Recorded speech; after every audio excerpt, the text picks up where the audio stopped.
کیا آپ نے کبھی شدید دکھ میں سورۃ الضحیٰ کو سنا یا پڑھا ہے؟ اب اس کو سن کر تو دیکھیے، پڑھ کر تو دیکھیے، آپ کی دل کی تنگی تحلیل ہوگی۔ اس سورت کو اینگزائٹی ڈپریشن کی دوا بھی کہا جاتا ہے۔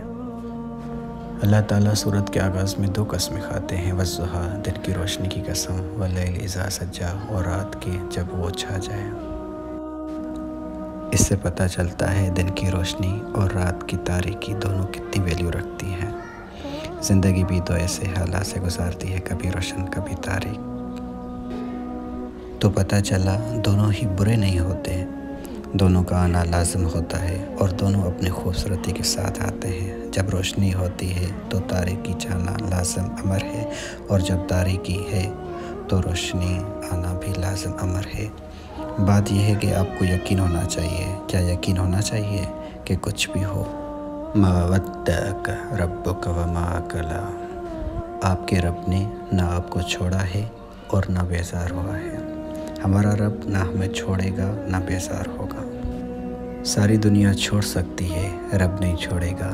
جب لوگ آپ کو چھوڑ جائیں تو پریشان مت ہوں، آپ کا رب نہیں چھوڑے گا۔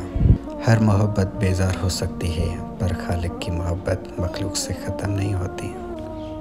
کتنی پیاری تسلی ہے نا، اللہ ہمیشہ ساتھ ہیں۔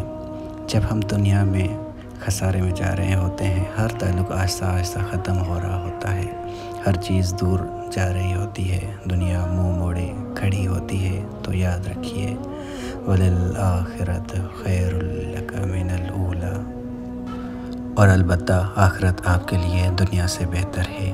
اصل چیز تو آخرت ہے، دنیا میں نہ ہو کامیابی لیکن آخرت پر سمجھوتا نہیں ہو سکتا ہے۔ آپ کیوں امید کرتے ہیں لوگ راضی کریں؟ آپ کیوں ایسے اعمال نہیں کرتے جن سے اللہ تعالیٰ راضی ہوں؟ آپ اللہ کے لیے کوشش کریں، اللہ تسلی دیتے ہیں، وَلَسَوْفَ يُعْطِيكَ رَبُّكَ فَتَرْضَىٰ، اور آپ کا رب آپ کو اتنا دے گا کہ آپ خوش ہو جائیں گے۔ کیا ہوا جو ساری محنت ضائع ہو گئی؟ کیا ہوا سب نے چھوڑ دیا؟ کیا ہوا سب کے آگے برے بن گئے؟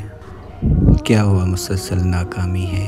کیا ہوا مسلسل تنگی ہے؟ کیا ہوا کوئی راہ نظر نہیں آتی؟